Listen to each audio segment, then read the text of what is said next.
Oke, Assalamualaikum warahmatullahi wabarakatuh. Selamat pagi semuanya kepada anak-anakku kelas 11 yang Ibu cintai dan Ibu banggakan.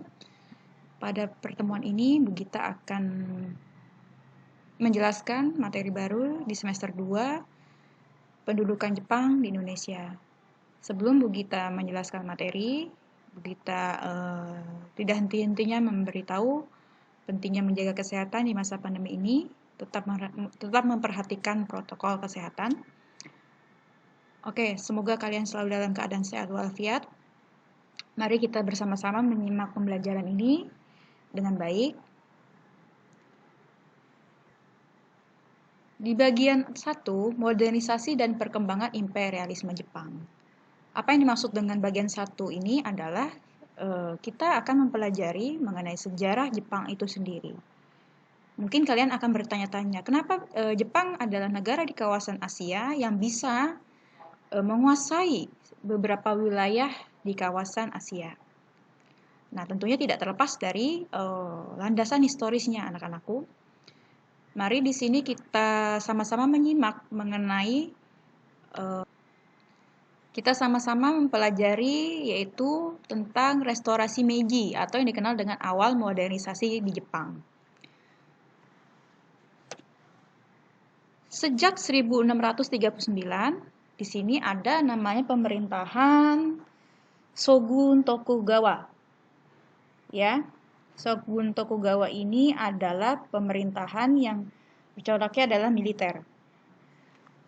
Di masa ini, Tokugawa menjalankan kebijakan Sakoku atau politik isolasi yang lebih dikenal dengan negara tertutup yang berlangsung selama 2,5 abad, sekitar 1639 ya, 1639 sampai dengan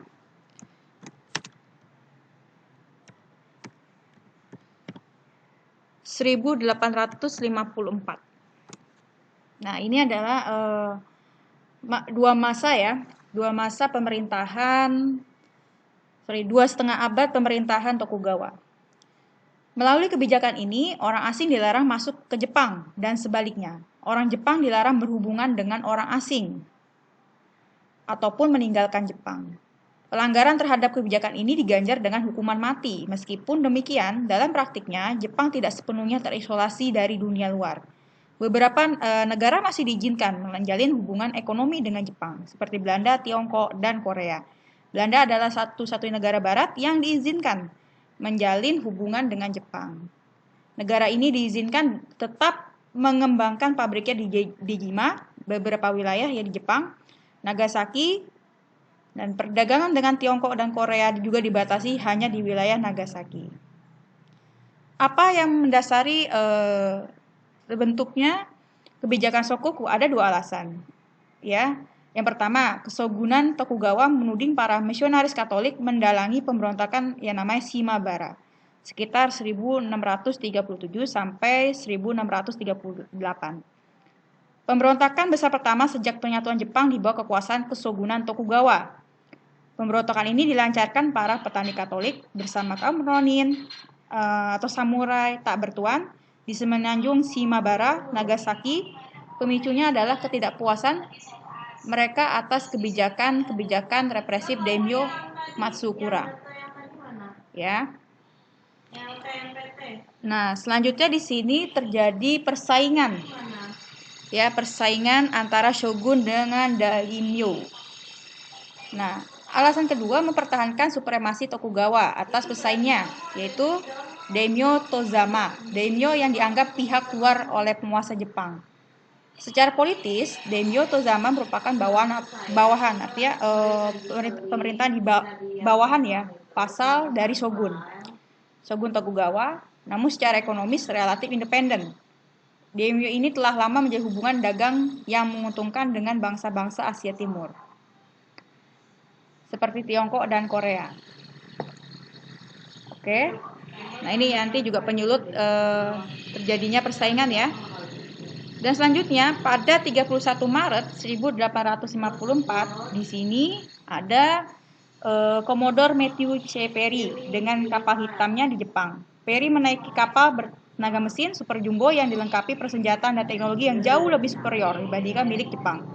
Kedikdayaan militer Amerika Serikat memaksa Jepang menandatangani Konvensi Kanagawa di tahun 1854. Antara Perry dan pemerintahan Shogun Tokugawa, konvensi itu pada intinya berisi kesediaan Jepang membuka diri terhadap Barat dengan membuka pelabuhan-pelabuhan untuk kapal-kapal asing yang ingin berdagang, menjamin keselamatan kapal Amerika yang karam, dan mendirikan kedutaan Amerika yang permanen.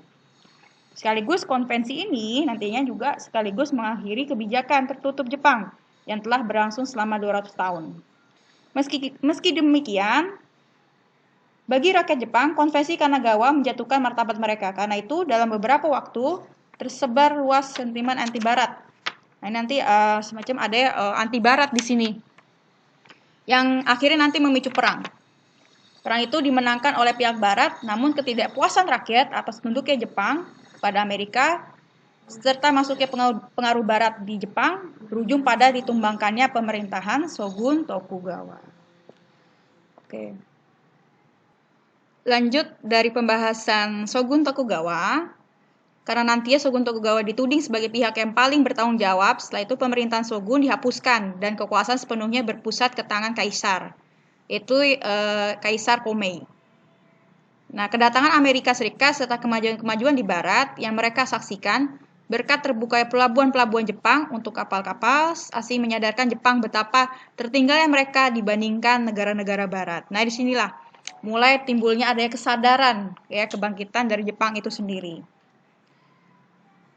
Kemudian nanti berlanjut pada munculnya tekad untuk mengejar ketertinggalan tersebut pada masa pemerintahan Kaisar Meiji atau putra dari Komei. Jadi Kaisar Meiji ini adalah putra dari Komei sejak 1868.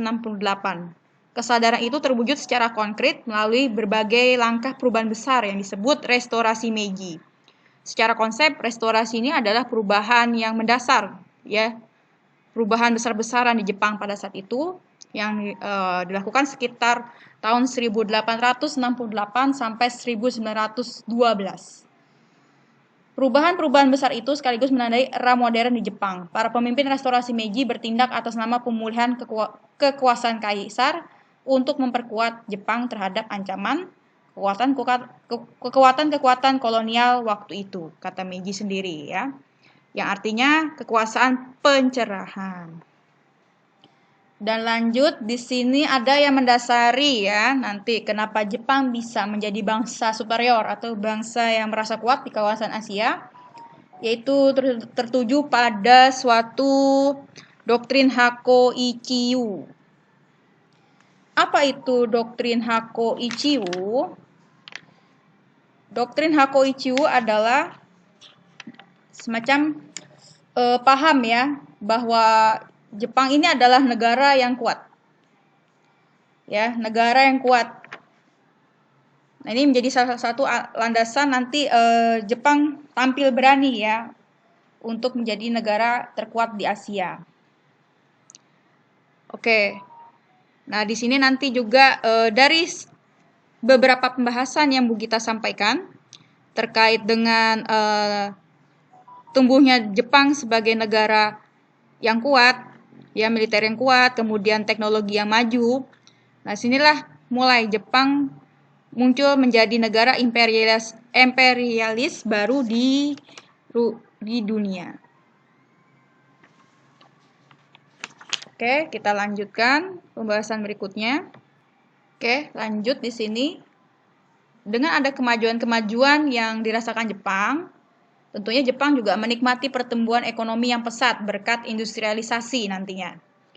Sebagaimana negara-negara Barat pada era revolusi industri, Jepang juga sadar bahwa untuk menjamin pertumbuhan yang berkelanjutan dibutuhkan 3 hal penting, yaitu 1 yang perlu kita ketahui, pasokan bahan mentah yang stabil, jalur pelayaran yang aman, pasar bagi hasil industrinya. Jepang tidak memiliki sebagian besar bahan mentah, oleh karena itu mereka harus mengimpornya dari negara-negara lain di Asia. Ya, sementara itu Jepang juga harus menjaga keamanan jalur pelayaran yang dilewati oleh kapal-kapal yang membawa barang mentah ataupun barang yang akan diekspor ke negara-negara lain. Ya. Tidak cukup dengan wilayah yang ada, Jepang ingin menaklukkan lebih banyak wilayah. Tujuannya adalah menjamin kesinambungan pasokan bahan baku dan pasar. Untuk mencapai tujuan itu, Jepang memperkuat angkatan bersenjata. Dalam waktu singkat, militer Jepang berhasil diperkuat hingga menyamai militer Barat. Sejak 1894, Jepang membangun imperium yang luas meliputi Taiwan, Korea, Manchuria, dan Tiongkok bagian utara. Nah, di sini adalah berbagai usaha Jepang ya untuk memperluas imperiumnya adalah sebagai berikut. Ini ada beberapa peristiwa penting yang menjadi catatan. Nanti Jepang merasa bahwa saya ini adalah negara yang kuat, ya, negara ibaratnya sekelas Jermani Asia, ya. Satu, kita lihat di sini Perang Sino, Jepang pertama. Perang ini dilatar belakangi oleh ambisi masing-masing, ya, masing-masing negara untuk menguasai Korea, ya. Dan kemudian ada Perang Rusia. Perang Rusia dengan Jepang sekitar tahun 1904 sampai 1905. Akhirnya nanti Rusia kalah. Dalam perjanjian Portsmouth yang diadakan Amerika Serikat dan difasilitasi oleh Presiden Roosevelt, Jepang mendapatkan Pulau Sakhalin dan daerah Manchuria yang kaya akan mineral seperti batu bara dan tanahnya cocok untuk memproduksi kedelai dan gandum. Nah, disinilah faktor utama Jepang merasa percaya diri ya sebagai negara yang memenangkan Rusia atas Rusia ya, mengalahkan Rusia. Kemudian Jepang menginvasi wilayah jajahan Perancis di Indochina. Ini sekitar tahun 1941. Ketika Perancis menyerah ya terhadap pasukan Nazi Jerman. Jepang memanfaatkannya dengan menginvasi wilayah jajahan Perancis di Indochina yang meliputi Kamboja, Laos, dan Vietnam. Pada saat bersamaan, Jerman menginvasi Rusia pada Juni 1941. Sebelumnya pada akhir September 1940, Fakta Tripartit menyatukan Jepang, Italia, dan Jerman dalam blok poros atau Axis powers yang kelak akan bersama-sama melawan sekutu Amerika Serikat, Inggris, dan Prancis dalam Perang Dunia II. Oke, dan selanjutnya Jepang menyerang Pearl Harbor, pangkalan angkatan laut Amerika Serikat di Hawaii pada 7 Desember 1941. Ya, ini adalah peristiwa-peristiwa penting ya yang sebagai pengetahuan mengenai imperialisme Jepang. Kedatangan Jepang di Indonesia. Nah, ini ya. Kedatangan Jepang di Indonesia ditandai nantinya dengan menyerahnya Belanda tanpa syarat kepada Jepang. Serangan Jepang ke Hindia Belanda terjadi pada 11 Januari 1942 dengan pendaratan pertama di Tarakan, Kalimantan Timur. Pada Februari 1942, Jepang menduduki Pontianak, Banjarmasin, Makassar, Palembang, dan Bali. Pendudukan Palembang dianggap strategis karena letaknya di antara Batavia yang menjadi pusat kekuasaan Belanda dan Singapura yang menjadi wilayah kekuasaan Inggris. Ya. Di daerah Jawa, Jepang pertama kali mendarat di Banten, kemudian Indramayu, Ragan atau daerah Rembang dan Tuban, dan Surabaya pada Maret 1942.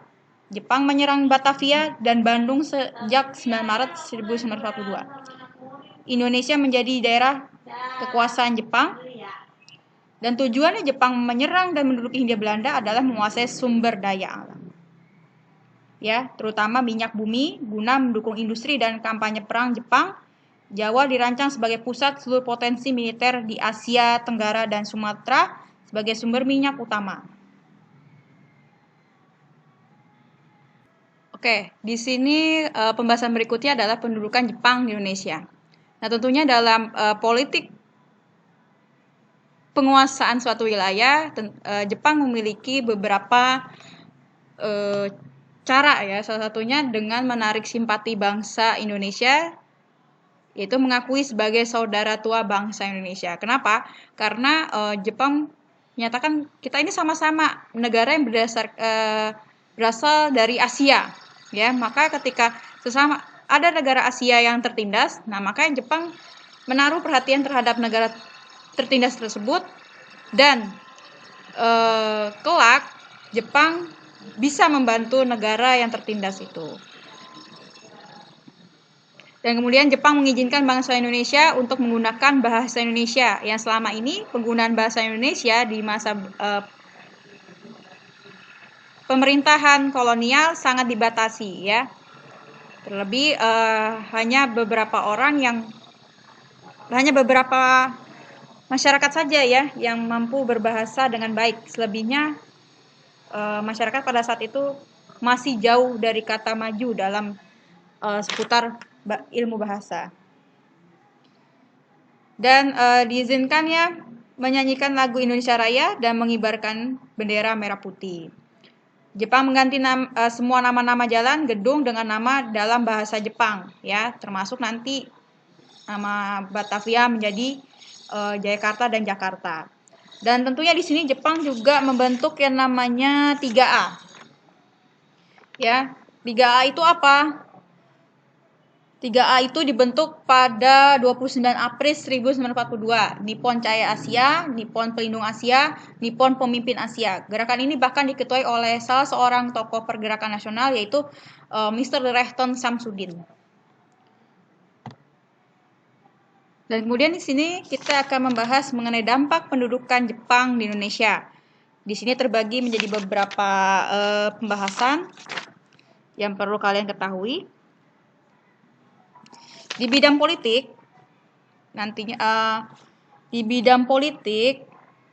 kalian harus memperhatikan di sini adalah sejak berkuasa Indonesia, pemerintahan pendudukan Jepang kemudian membubarkan semua kegiatan kemasyarakatan seperti organisasi politik, organisasi sosial maupun organisasi keagamaan dan menggantinya dengan organisasi-organisasi pendudukan Jepang. Ya. Satu-satunya organisasi masyarakat yang tidak dibubarkan adalah Majelis Islam A'la Indonesia. Ya, yang telah berdiri sejak masa pemerintahan Hindia Belanda. Organisasi ini mendapat simpati masyarakat sehingga berkembang dengan cepat. Namun karena khawatir membahayakan kepentingannya, Jepang kemudian membubarkannya pada tahun 1943 dan menggantikannya dengan Majelis Syuro Muslimin Indonesia atau Masyumi. Dengan ketuanya adalah Hasyim Asy'ari sebagai pimpinannya. Oke, sampai sini paham? Dan lanjut nanti di sini pemerintahan Jepang juga membagi wilayah Indonesia menjadi 3 wilayah pemerintahan militer. Pemerintahan militer.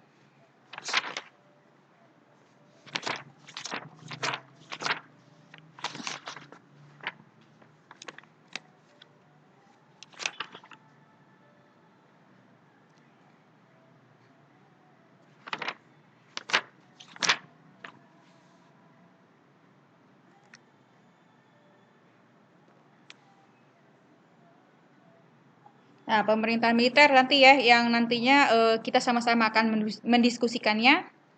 Dan pembagian wilayah Indonesia dibagi menjadi 10 karesidenan Shu. 10 karesidenan Shu. Ya, nanti dibagi wilayah itu menjadi beberapa.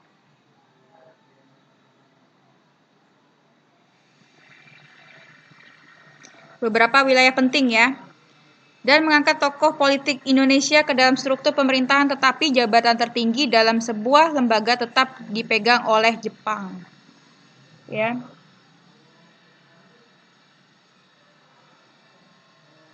Dan berikutnya adalah membentuk organisasi putra. Ya. Putra atau Pusat Tenaga Rakyat dengan tokohnya yang dikenal sebagai 4 serangkai. 4 serangkai itu siapa saja di sini? Seperti Soekarno. Kemudian Muhammad Hatta. Terus Ki Hajar Dewantara. Terus ada Kiai Mas Mansur. Kiai Mas Mansur. Sebagai pemimpinnya. Nah, tujuan organisasi ini adalah memusatkan segala potensi rakyat Indonesia untuk membantu Jepang melawan tentara sekutu. Nah, untuk Miyai tadi sudah Ibu jelaskan ya di awal. Nah, Miyai ini nanti dirubah menjadi apa? Masyumi di tahun 1943 dengan ketuanya adalah Hashim Asy'ari.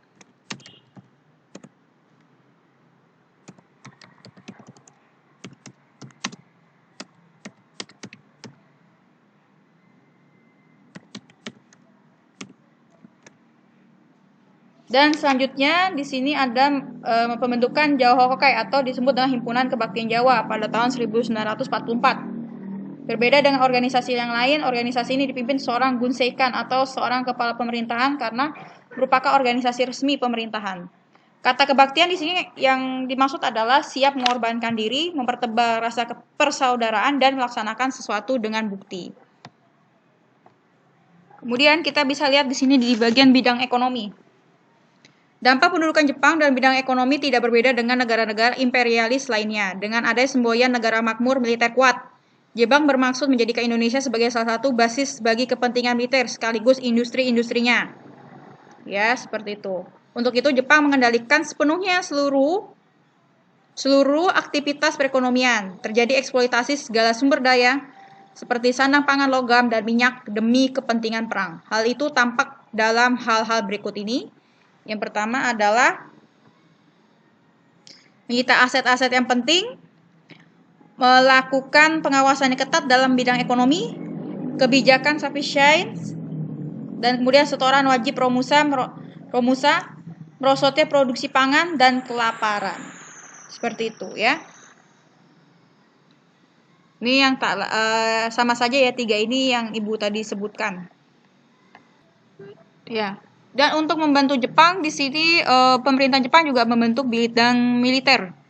Di antaranya menugaskan polisi rahasia atau Kempetai, semacam mata-mata ya, dalam masyarakat Indonesia untuk mengawasi gerak-gerik bangsa Indonesia yang memungkinkan ada kelompok-kelompok yang sangat tidak pro terhadap kebijakan Jepang, ya. Seperti itu. Dan kemudian Jepang membentuk berbagai organisasi militer dan semi militer. Di antaranya ada Peta, Gyugun, Seinendan, Keibodan, Barisan Pelopor, Pujinkai, Kagakukotai, dan Heiho. Nah, nanti di sini saya minta kalian untuk cari tahu tentang organisasi militer dan semi militer ini. Apa fungsinya? Dan kelompok-kelompok usia berapa ya yang ada dalam barisan ini. Kemudian di bagian 4, di sini adalah perjuangan meraih kemerdekaan pada masa pendudukan Jepang. Nah, tentunya kita sebagai negara yang beberapa kali merasakan loncatan negara-negara imperialis ya. Nah, di sini ada usaha dari rakyat Indonesia untuk memperjuangkan negerinya. Ya. Mohon diperhatikan di sini. Di sini ada beberapa cara yang dilakukan oleh para pejuang ya. Kita lihat di sini ada beberapa cara. Pertama ada cara yang kooperatif. Dan kemudian ada perjuangan melalui gerakan bawah tanah ya. Dan ada perlawanan bersenjata. Nah, ini adalah komponen-komponen yang dilakukan oleh rakyat pada saat itu untuk memperoleh kemerdekaan. Nah, perjuangan dengan cara kooperatif. Apa yang dimaksud dengan perjuangan secara kooperatif adalah perjuangan secara apa? Secara kerjasama. Ya. Perjuangan secara kooperatif dilakukan oleh tokoh-tokoh nasionalis yang duduk di lembaga-lembaga penting bentukan Jepang. Melalui lembaga-lembaga ini mereka menggalang persatuan untuk meraih kemerdekaan. Ya, artinya semacam semacam masih menaruh kepercayaan ya terhadap pemerintahan Jepang, gitu ya. Tokohnya yang di sini siapa saja? Yaitu ada tokoh-tokoh dari organisasi putra seperti Soekarno, Muhammad Hatta, Kiai Hajar Dewantara, Kiai Mas Mansur. Nah, ini adalah tokoh-tokoh penting ya yang nantinya juga memperjuangkan kemerdekaan kita walaupun dengan cara yang berbeda begitu ya, dengan cara kooperatif.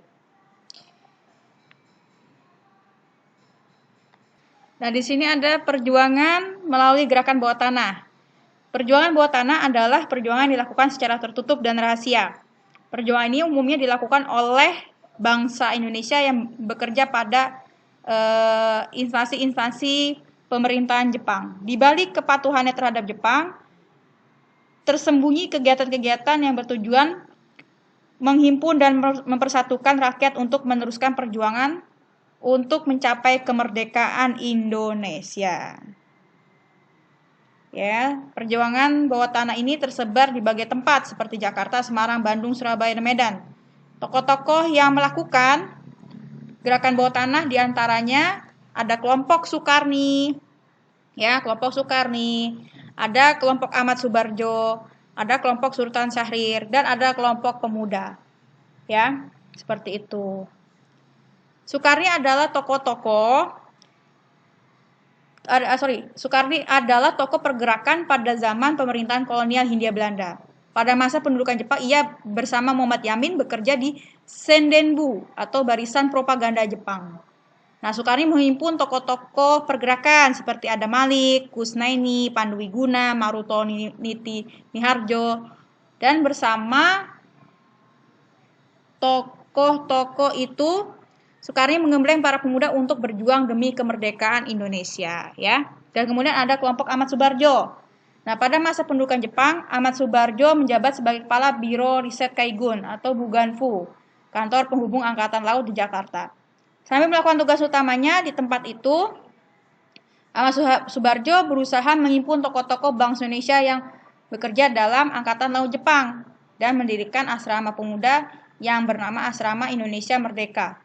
Di tempat itu mereka memberikan pelajaran-pelajaran guna menanamkan semangat nasionalisme di kalangan pemuda Indonesia. Dan ada kelompok Sultan Syahrir. Ya, kelompok Sultan Syahrir ini membangun jaringan gerakan bawah tanah anti-fasis, artinya anti-Jepang. Syahrir yakin Jepang tak mungkin memenangi perang. Oleh karena itu, menurutnya, kaum-kaum pergerakan mesti menyiapkan diri untuk merebut kemerdekaan di atas yang tepat.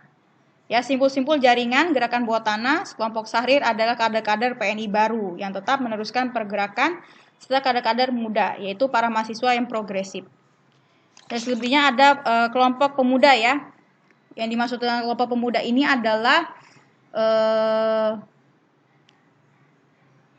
ya para pemuda yang aktif berjuang, ya, yakni yang terhimpun dalam asrama Ika Daikagu, Sekolah Tinggi Kedokteran, dan kelompok pemuda yang terhimpun dalam Badan Permusyawaratan Perwakilan Pelajar. Seperti itu. Selain perlawanan yang dilakukan dengan cara kooperatif dan gerakan bawah tanah, rakyat Indonesia di berbagai wilayah juga melakukan perlawanan bersenjata. Di antaranya ada perlawanan bersenjata dari Desa Sukamana, Tasikmalaya, yaitu yang dipimpin oleh Kiai Haji Zainal Mustafa, ya, yang dimana Kiai Haji Zainal Mustafa ini melakukan seikere, memberikan penghormatan terhadap Kaisar Jepang dengan cara membuka badan dalam ke arah bendera Jepang yang melambangkan matahari terbit.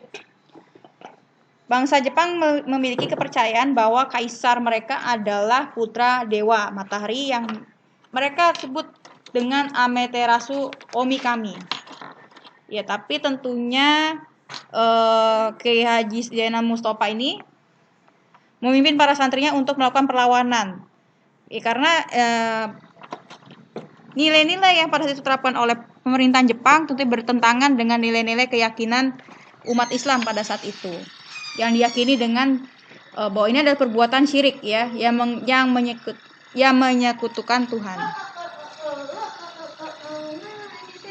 Dan kemudian di sini ada perlawanan bersenjata, ya ini bisa kita ketemui di daerah Indramayu. Terjadi pada bulan April 1944 disebabkan adanya kewajiban menyetorkan sebagian hasil padi dan pelaksanaan kerja rodi, kerja paksa atau romusa yang telah mengakibatkan penderitaan rakyat yang berkepanjangan. Nah ini, ya, ketika rakyat dihadapkan suatu fenomena yang dipenuhi rasa penindasan, ya, keterbelakangan, ditambahnya adanya timbulnya kesadaran. Nah ini rakyat mulai memiliki hasrat untuk kita memerangi itu semua. Bahwa ini tidak baik, kita harus sudahi semua perlakuan mereka-mereka terhadap bangsa kita, seperti itu. Dan kemudian di Aceh ya, yang di Aceh yang dipimpin oleh seorang guru mengaji bernama Tengku Abdul Jalil. Nah, rakyat Aceh juga melakukan apa? Perlawanan terhadap tentara Jepang di Chot Plieng.